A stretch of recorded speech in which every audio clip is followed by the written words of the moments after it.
Bonjour Hervé, est-ce que vous pouvez nous présenter les 3 vins qui pour vous représentent le mieux votre domaine? Bonjour Pascal, donc déjà bienvenue. Je vais vous présenter un petit peu les vins que je produis. Alors pourquoi ces vins, et je pense que vous avez remarqué il n'y a que des Riesling sur les étiquettes, donc c'est un peu notre particularité sur le domaine. On a un domaine qui est souvent qualifié d'atypique. Alors pourquoi atypique? Déjà on a un domaine très petit, on va dire 6 hectares en Alsace.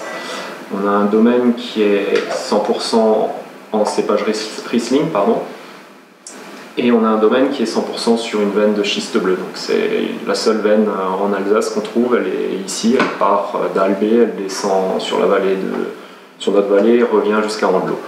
Donc le schiste que vous avez là, la particularité du schiste, ce sont vraiment des feuillets, on peut le voir, c'est un millefeuille, donc c'est quelque chose de très friable.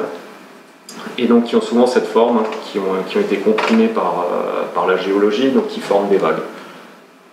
Donc la particularité, ce sont des sols qui prennent très bien la température. Donc les raisins sont souvent plus mûrs que sur les autres terroirs. Mais ils ont aussi la très mauvaise habitude de s'effriter et de devenir des sols très difficiles à travailler. Donc avec des conditions en pente très glissantes. Et enfin, notre dernière particularité, c'est que j'ai la chance de travailler que en pente. Donc les plus faibles pentes sont aux alentours des 20% et la plus forte aux alentours de 60% de pente. Donc c'est très compliqué, très contraignant, mais par contre les vins qui en résultent sont vraiment quelque chose d'assez exceptionnel et d'assez magnifique. Pour finir avec les généralités, on travaille le vignoble en 100% bio, avec une orientation en biodynamie qui a déjà été mise en place, qui va être réactivée d'ici peu. Donc le principe étant de moins impacter la nature avec nos agissements. Et donc on travaille vraiment avec le produit, donc le raisin qui est produit sur nos parcelles, et on le laisse faire jusqu'au moment de la mise en bouteille. Au moment de la mise en bouteille, on va ajouter un petit peu de SO2 pour le conserver, c'est un peu notre critère de fabrication, pour pouvoir faire des vinifications et des élevages très longs. Donc les millésimes que je vais vous présenter, c'est un millésime 2015, donc qui est aussi assez atypique en Alsace. On a plus l'habitude d'avoir des millésimes récents. J'aime beaucoup les millésimes un peu plus anciens parce que je trouve que les vins, c'est un peu comme l'être humain. Quand ils sont jeunes, ils sont un petit peu volages, ça part un peu dans tous les sens, et quand ils arrivent sur l'âge adulte, on a vraiment quelque chose de posé et des vins avec du caractère. On travaille sur des vins dits gastronomiques, c'est-à-dire qu'on cherche vraiment à pouvoir les accompagner avec les différents plats, à pouvoir manger avec, et vraiment aussi des vins pour se faire plaisir. Donc le premier qui illustre vraiment ça, c'est notre cuvée, on va dire entrée de gamme, qui est le Riesling Saint-Jacques. Saint-Jacques parce qu'on est situé à proximité d'un des chemins de Saint-Jacques de Compostelle. Il y en a beaucoup en Alsace, il y a beaucoup de gens qui en sont proches, mais disons que c'était un petit peu le clin d'œil à la région pour pouvoir valoriser ça un petit peu aussi, donc le Saint-Jacques. Donc on travaille les vins tous de la même façon, c'est pas parce que c'est un entrée de gamme qui va être moins bien fait. Bien au contraire, on les a travaillés différemment par rapport au classique. On a choisi nos sélections parcellaires, donc vous en avez 2 à côté, et ce qui ne nous intéressait pas dans les sélections parcellaires, on les a basculées dans le générique. Donc c'est un générique haut de gamme et non l'inverse. Deux choses me frappent tout de suite visuellement. Oui. Donc déjà la différence de bouteille, oui, par rapport à la différence de gamme, la couleur aussi. Et ensuite, c'est quoi ces petits picots que vous avez sur l'étiquette? Alors donc les picots sur l'étiquette, on est un des seuls domaines viticoles à les faire. Donc ce sont des étiquettes qui sont 100% en braille. Et quand je dis braille, c'est que toutes les informations légales sont sur l'étiquette, donc pour les personnes à déficience visuelle. On parlait des bouteilles et des couleurs, c'est pour que le consommateur se retrouve assez aisément dans les sélections parcellaires et dans le générique. Voilà. On va passer à la dégustation.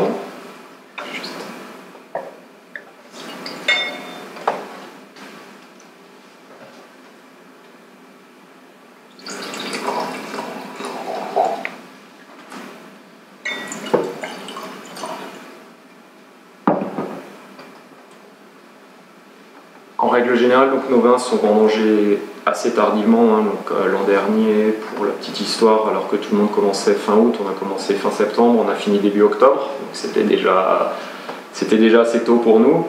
Alors pourquoi ce choix? Parce que dans la vigne, il y a plusieurs types de maturation et nous on cherche vraiment la maturation des raisins, donc avec des tanins vraiment bien mûrs, des pépins mûrs, tout ça pour éviter les amertumes, les verdeurs, pour vraiment garder un potentiel aromatique sur le vin.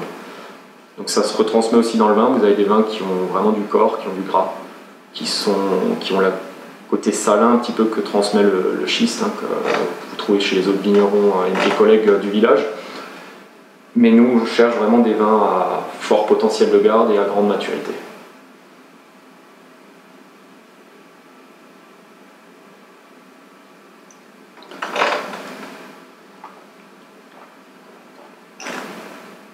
Donc le nez, quelque chose qui a dû vous frapper, c'est que ce sont des vins qui font naturellement la fermentation malolactique, donc ce qui est aussi assez rare en Alsace. On a toujours tendance à l'éviter. Nous, on ne cherche pas à l'éviter, mais on ne cherche pas à la provoquer. Donc ils la font, c'est eux qui décident s'ils la font ou pas. En général, ils la font. Et donc en fait, ça va leur conférer vraiment un côté un peu bourgogne blanc, un peu gras, des choses assez sympathiques. Un côté un petit peu toasté aussi qu'on retrouve en bouche. Quand on les prend en bouche, c'est là où on se rend vraiment compte du travail qu'on a fait. On a un côté explosif minéral qui arrive sans avoir vraiment de verdeur, mais on a vraiment le côté minéral. On est sur des Riesling vraiment minéraux. Voilà, donc le principe était vraiment là de respecter le cépage, hein, d'associer le terroir à un seul cépage, parce que pour moi, c'est un peu une aberration de mettre des cépages partout. Sur tous les terroirs, il y a des cépages qui marchent vraiment bien sur certains terroirs. On peut parler du Sylvaner qui est à côté sur le Zotzenberg, on peut parler des Muscat-Gewürztraminer, on parle de beaucoup de choses. Et finalement, c'est là où on a les grands produits. C'est pas... Voilà, les gens ils vont pas mettre autre chose sur ces cépages, et on aimerait bien que le Riesling sur le Schifferberg arrive à ce niveau-là aussi, de reconnaissance. Après, c'est des vins qui sont très tendus. Oui. C'est quelque chose que vous pouvez associer avec quoi? Alors on les associe un petit peu avec les plats traditionnels alsaces, mais bon, ça fait pas trop rêver, c'est vrai, on parle systématiquement la tarte flambée, la choucroute. On peut aussi les prendre très bien juste comme ça en apéritif, c'est vraiment agréable. Surtout le Saint-Jacques, hein, c'est un vin d'amis, hein, le Saint-Jacques, on est là pour le déguster ensemble, voilà, c'est ça. Mais après, n'ayons pas peur, cassons aussi les habitudes, le fromage, le vin blanc s'associe à merveille avec des fromages. Il faudrait arrêter les rouges. Les rouges, ça a tendance à dénaturer le produit, et le fromage dénature le produit. Donc plutôt utiliser un blanc, et c'est vrai que ce Riesling-là, il passe vraiment avec ce genre de choses. C'est très tendu parce qu'on cherche vraiment des Riesling qui sont marqués sur l'acidité, la minéralité, la salinité. Des Riesling un peu plats, ça ne nous intéresse vraiment pas. Et ça ne m'intéresse pas, je préfère avoir des vins avec du caractère, que ça plaise aux gens ou pas, qui nous le disent clairement, ça plaît ou pas, mais je ne comprends pas quand on arrive à faire des vins où les gens disent oui, bof. Je préfère que ah ben non, ça me plaît pas, ou ça, oui, ça me plaît, et là, dans ce cas-là, on déclenche quelque chose.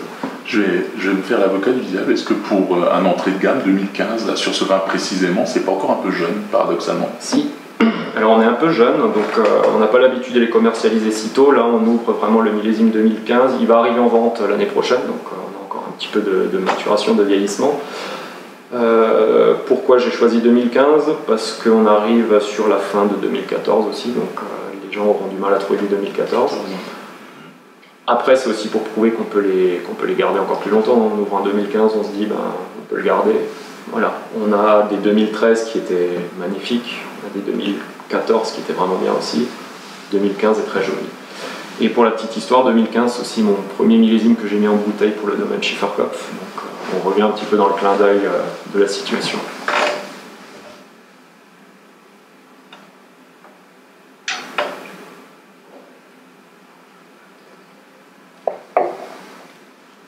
Après, petit bémol, nos vins ont toujours besoin un petit peu comme les grands vins d'être ouverts avant. Une petite demi-heure avant, on les ouvre, on les laisse monter en température. C'est ce qui devrait être fait sur tous les vins d'ailleurs. C'est bien de servir frais, mais servir frais, ça masque beaucoup d'arômes. Et souvent, les vins ont besoin de s'ouvrir. Il faut s'imaginer, ça fait 3-4 ans qu'ils sont en bouteille, ils ont besoin à un moment aussi de prendre de l'air. Donc ce qu'on peut faire après, on pourra revenir sur le vin par la suite. On va passer au suivant. Donc le suivant, c'est le lieu d'Iberg. Donc quand on s'est installé ici, il n'y avait pas réellement de délimitation autre que l'appellation Alsace. Donc on a fait le choix des délimitations cadastrales donc, en utilisant les lieux-dits, parce qu'on s'est aperçu en fait que les lieux-dits étaient plutôt bien faits et que les parcelles qui étaient sur les lieux-dits donnaient vraiment des produits assez haut de gamme. Donc nous on les appelle sélection parcellaire parce que malgré tout, même sur le lieu-dit, on va utiliser que le meilleur de la parcelle. On a un lieu-dit qui est cadastralement parlant qui doit faire à peu près 2,5 hectares et notre parcelle représente à peu près 90 arts.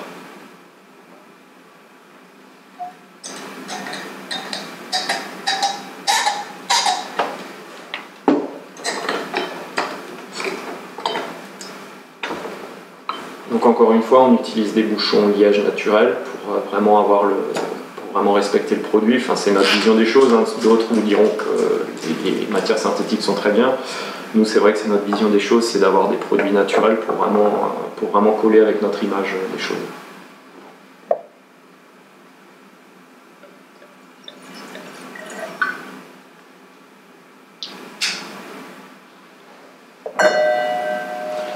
Donc Berg, c'est le lieu-dit qui est situé sur la commune de Reichsfeld, qui est donc juste à côté des bureaux. On a donc une parcelle qui fait à peu près d'un seul tenant, qui doit faire aux alentours de 2 hectares. On utilise le cœur, donc un peu moins de la moitié. Hein. On est à peu près à 80 arts qu'on vinifie à part. Souvent en fait, quand je parle de vinification à part, c'est qu'on sort les zones qui sont près de la forêt qui vont mûrir plus vite ou des zones qui vont mûrir moins vite. On utilise vraiment le cœur de la parcelle.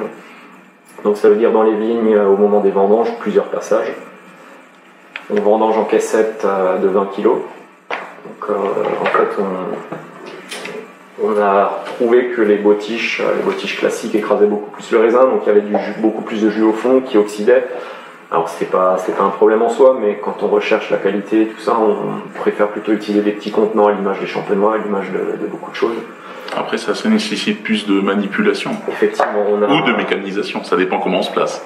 Mécanisation, on va l'utiliser plus, on n'a toujours qu'un seul engin, mais il va tourner plus régulièrement pour sortir les mêmes quantités. Après, effectivement, à la vendange, j'ai 20 coupeurs pour 8 hectares, ça fait beaucoup, quoi.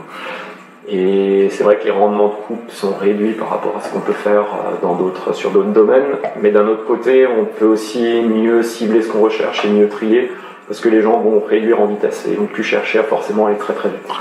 Donc on peut passer des consignes assez précises, on n'hésite vraiment pas à faire le tri, quoi. Ça c'est ce qui est le plus important, quoi. Alors pour l'instant je touche du bois, on a eu 2 beaux millésimes où le tri c'était juste une idée qu'on avait qu'on n'avait pas, mais voilà, en espérant que 2019 soit identique à ce qu'on a eu sur 2018. Donc là, malgré que les deux vins ont des profils vraiment différents, hein, malgré que dans le Via Saint-Jacques il y a du Berg, on a des profils aromatiques qui sont totalement différents. Donc Berg va plutôt avoir des notes exotiques. On va avoir des vins toujours sur le côté gastronomique, le côté gourmand. Ce sont vraiment des vins d'accompagnement de mets plats en sauce, des choses comme ça. Après, je suis pas forcément le mieux placé parce que dans la cuisine, je préfère manger que la faire, mais disons qu'on peut avoir vraiment des jolies choses avec. Après, n'hésitez pas à vous faire plaisir, ça peut passer des fois sur un coup de tête, on peut trouver des associations totalement fantastiques. Et je pense que c'est plus intéressant si vous m'appelez en disant j'ai goûté ça avec ce type de plat, c'était génial, je serais content d'avoir ce genre d'échange plutôt que si moi je vous donne la recette classique qu'on va avoir et qu'on va donner à tous les clients. N'oubliez pas que le vin c'est un moment d'échange, donc nous viticulteurs on est friands de ce genre de retour, de tous les retours d'ailleurs, qu'ils soient positifs ou négatifs, à partir du moment où ils sont constructifs, ça nous intéresse.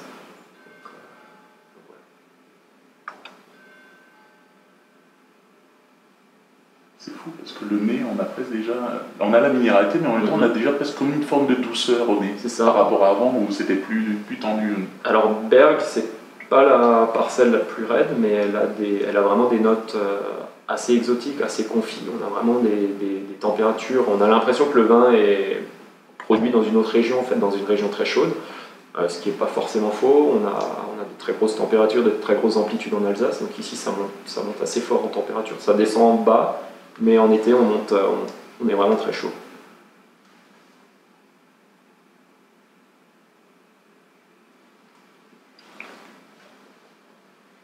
Donc on a toujours cette ligne qu'on a comme d'habitude dans le côté salin du schiste. On le retrouve, on a un côté, donc il a aussi fait la malo, donc on a vraiment le côté un peu toasté au nez. Sur les arômes, par contre, c'est vraiment les profils différents. C'est un côté fruits confits, fruits exotiques. On a une petite pointe citronnée aussi qui soutient le tout. C'est vraiment aussi, c'est un vin plaisir. Ce sont des vins qu'on peut très bien boire juste à l'apéro ou vraiment sur un plat un peu plus complexe. Tout en précisant que fruits confits et tout, en gardant un profil sec. Oui, c'est vraiment. Ouais. Ah oui, j'ai pas précisé, on travaille sur des vins secs, hein, donc on est en dessous de 3 grammes. Ouais, c'est ça. La seule année où on est monté au-dessus des 3 grammes, le plus haut qu'on ait fait, c'est 5 grammes de sucre résiduel parce qu'ils étaient montés très fort en alcool. Il faut savoir que les sucres résiduels, des fois, sont nécessaires quand on a des taux d'alcool qui sont trop forts, hein, sinon ça devient de l'alcool. Il faut faire un choix. C'est ça, à un moment. C'est des choix difficiles pour nous, mais nous on travaille vraiment vraiment on cherche le produit sec, quoi. Donc on est en dessous de 3 grammes de sucre résiduel. Et bien souvent on est plutôt près des 1 gramme plutôt que ça. On va travailler sur les acidités parce que voilà, c'est l'acidité qui donne en général le côté un petit peu agréable d'un vin ou désagréable, mais c'est aussi l'acidité qui lui confère le vieillissement, qui va lui donner sa tenue. Et c'est l'acidité qui donne le caractère d'un vin. Les acidités, les amers, c'est ce qui permet de reconnaître un grand vin. C'est ça. Alors si vous n'êtes pas formé au vocabulaire de l'acidité, essayez de déguster de façon géométrique. Quand vous avez un vin en bouche, essayez de vous imaginer une forme géométrique. Et vous verrez bien souvent les profils aromatiques riches en sucre qui vont avoir des formes plutôt arrondies. On va toujours parler de sphères, de cercles, de choses comme ça. Quand on va partir sur des sylvaner, sur des Riesling, on va avoir vraiment quelque chose d'assez triangulaire, anguleux, pointu, et je trouve que c'est assez rigolo quand on commence à déguster comme ça. Pour l'apprentissage de la dégustation, n'hésitez pas à faire cet exercice, je trouve ça assez rigolo.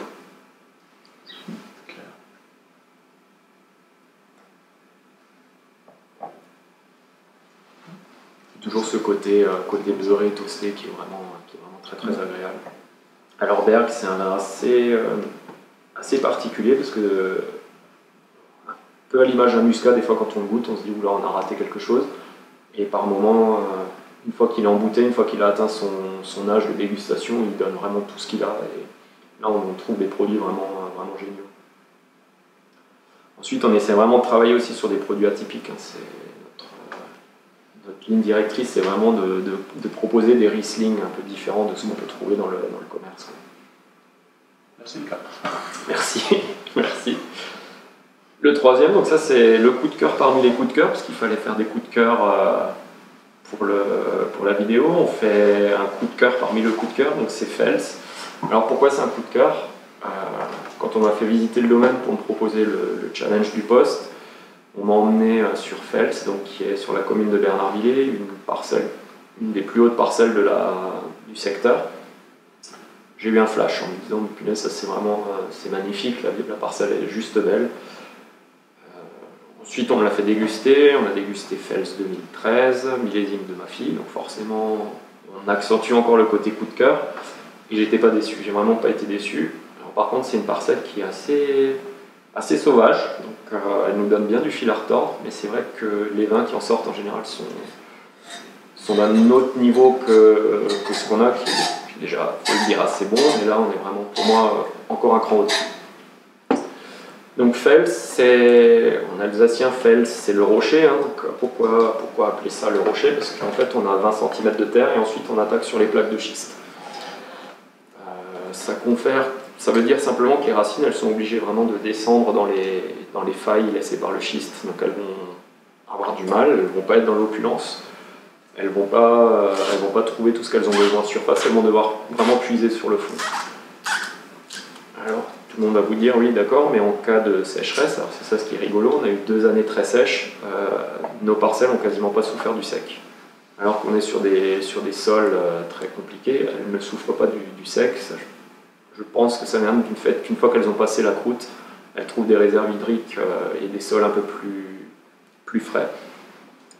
Et du coup, on a des vignes qui souffrent très peu, on va dire. On ne va pas dire qu'elles ne souffrent pas, mais elles souffrent très peu par rapport à des jeunes vignes qu'on plante qui ont vraiment là du mal, et qui en général, un pied sur deux, ne donne pas grand-chose les premiers temps, alors que les anciennes parcelles là sont vraiment au top.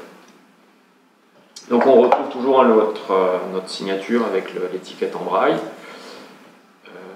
Voilà, donc le lieu-dit, donc c'est le lieu-dit Phelps que je vous ai dit. Millésime, on reste sur 2015. Juste mettre.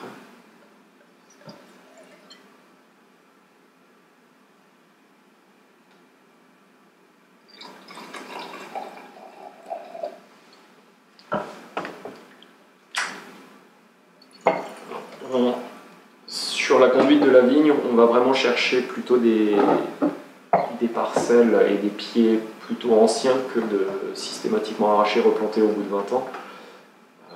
Je pense que d'autres personnes vous l'ont déjà dit, les vignes anciennes confèrent beaucoup plus de choses que les jeunes. Hein. Comparer toujours la vigne à un homme ou à un être humain, à l'état d'enfant, voilà, il faut lui donner du soin, il faut lui apporter les bonnes choses, lui donner les bonnes... Voilà. Et quand il arrive à la phase adolescente, il est capable de travailler, mais par contre ça part un petit peu dans tous les sens. Et après, quand il arrive adulte, il a vraiment là son caractère, ses choses, il a sa vision des choses, et il donne finalement ce que les parents lui ont appris dès le départ, quoi. Il retransmet. Donc nous, on recherche plutôt ces parcelles-là, plutôt que des parcelles très jeunes qui vont avoir un petit peu plus besoin d'un peu plus de temps, hein, tout simplement. Donc les parcelles, en général, les jeunes parcelles arrivent dans le premier vin qu'on a goûté, hein, dans le Villa Saint-Jacques. Et quand elles arrivent à leur plénitude, aux alentours d'une dizaine d'années, une quinzaine d'années, qu'elles sont placées sur le cœur de notre parcelle, on va l'utiliser après dans les différents lieux-dits.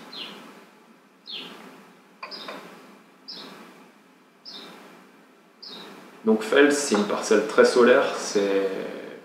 Petite anecdote, hein, en général quand on a des matins humides, quand on doit aller traiter, la première parcelle qu'on fait c'est Phelps parce qu'elle sèche très rapidement, elle est exposée plein sud, une pente aux alentours de 30-40%. Voilà, donc niveau soleil en été, ça peut monter jusqu'à 40, 45, 50 degrés au soleil en plein mois d'août. Voilà. Je sais que mes collègues sont contents en général quand ils travaillent là-dedans en été. Ils commencent tôt, ils commencent très tôt, quand il y a cette parcelle, ils commencent très tôt, ils préfèrent. Ce sont des sols qui réverbèrent beaucoup la chaleur, hein, donc c'est-à-dire que le soleil va chauffer les cailloux vont rendre la chaleur, donc en été on n'a pas le frais de la nuit, on va toujours avoir une température constante, c'est pour ça aussi que nos raisins maturent beaucoup plus vite et mûrissent beaucoup plus vite que les autres. Hein. C'est une parcelle qui se mérite, honnêtement elle se mérite, on est proche d'une forêt mais sans être trop proche. Voilà. On a beaucoup de visites de nos amis les animaux parce que forcément le bio a ce bon côté des choses, c'est que les animaux aiment bien venir, hein, que ce soit le sanglier ou les chevreuils, parce que là dans le coin il y en a un paquet. On partage volontiers, c'est un peu énervant, mais... Les avantages des inconvénients. C'est ça. De toute façon après on n'a pas le choix, on va pas se battre, on utilise des dispositifs de clôture pour éviter au maximum, mais disons que malheureusement ça fait partie du jeu et du profil naturel qu'on veut aussi. Donc au nez, on a déjà une plus grosse minéralité, hein. On le sent, on a l'impression de mettre le nez sur le caillou. Presque léché. Presque léché, on peut faire l'expérience après.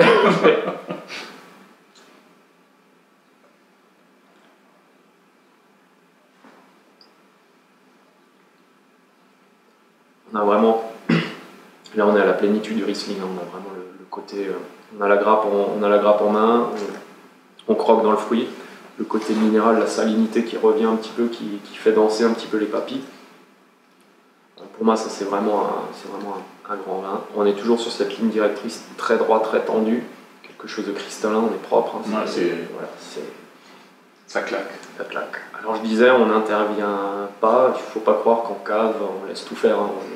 On continue de suivre les vins, on repart sur l'exemple de l'enfant, même si l'enfant est bien élevé. À un moment, la confiance n'exclut pas le contrôle ou la surveillance. À un moment, nos vins sont suivis, on a les moyens techniques à l'heure actuelle et technologiques pour faire des grandes choses. Et voilà, à partir du moment où il n'y a pas de problème, on le laisse faire. Quand il y a un problème, on intervient au moment où il faut intervenir. Les vins ont des élevages de 12 à 14 mois minimum avant la mise en bouteille. C'est aussi une petite typicité de chez nous et c'est atypique par rapport à la région. Foudre bois, traditionnel Alsace. sur l'IFIN. Donc vraiment à partir de là, c'est eux qui vivent, mais on les surveille quand même. Et ensuite mise en bouteille et puis ils sont commercialisés 4-5 ans après. Donc une cuverie qui vous oblige à avoir le double finalement de votre production. Oui, c'est ça. Donc déjà dans l'appellation on est obligé d'avoir plus de volume que ce qui est normal, hein, que ce qu'on peut produire. Mais nous ça nous demande vraiment beaucoup d'organisation parce que on aime bien les attendre. On intervient peu sur les températures parce qu'on est déjà premièrement on n'est pas équipé en thermorégulation classique. Donc les vins on essaie de les maintenir au chaud en fermant les portes, en calfeutrant les fenêtres et des choses comme ça.